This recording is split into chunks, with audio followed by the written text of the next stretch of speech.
460 million people around the world face hearing difficulties. We are part of a true community, very discreet, yet very present.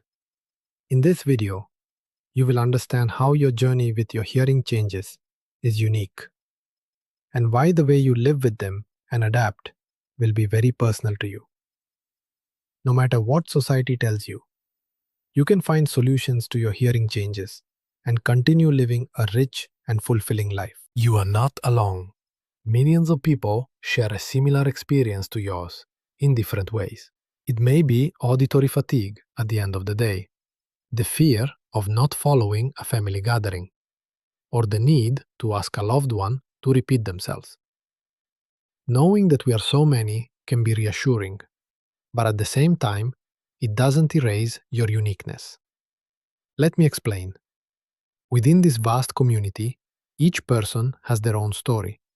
The age when their hearing changes began, their life context, family, work, social life, and they react differently. The diversity is huge, and I'd like to say we are a multitude, but we are also a crowd of unique stories. Science shows us that hearing loss can happen at different points in life for various reasons. Some have worked their entire lives in noisy environments, construction, factories. Others have had an illness, or it's hereditary. So we end up with audiograms that may look similar, but very different life journeys. I've met people who have the same hearing loss as me on paper, but they experience it in completely different ways. One is very active and social through volunteering, while the other prefers to avoid group gatherings. Everyone acts based on their psychological and emotional predispositions, their environment, their social circle, and everything around them.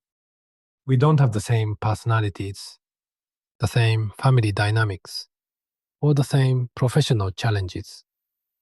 For example, the impact of hearing loss at 40, when you're in the middle of your career, is completely different from when it occurs after 70, when you're retired. For one, it mostly affects work-related areas, like ambitions and the need to manage meetings or phone calls.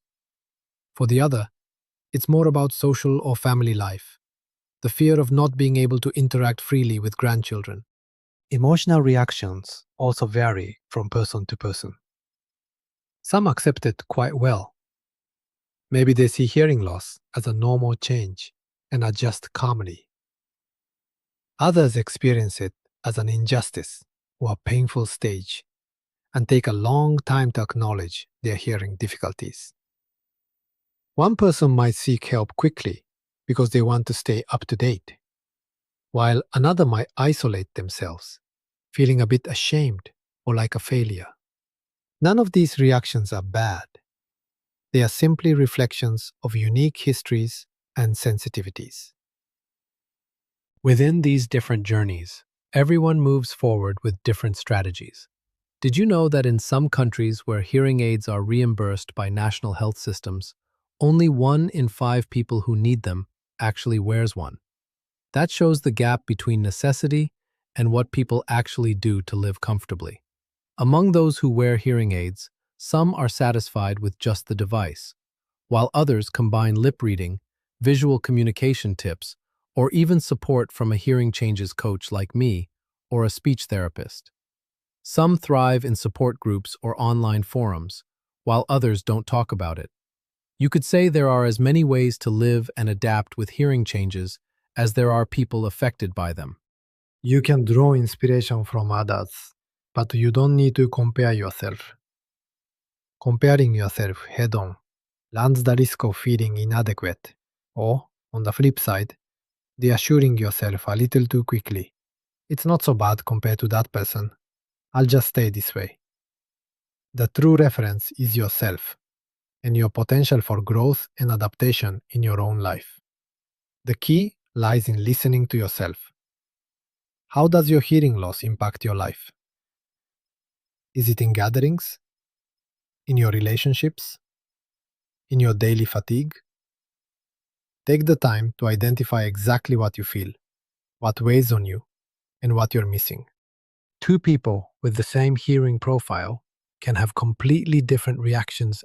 You might be very sociable, eager to return to family meals or outings with friends.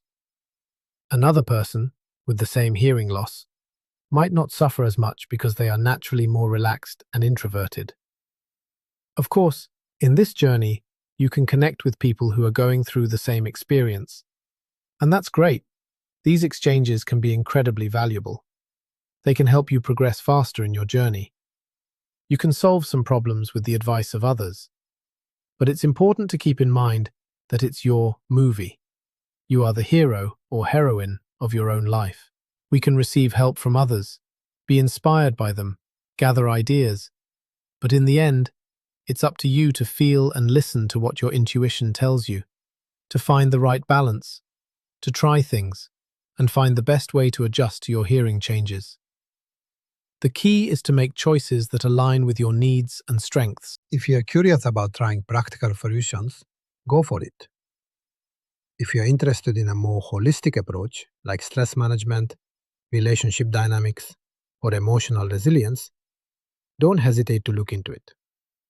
The key is not to let fear or resignation paralyze you.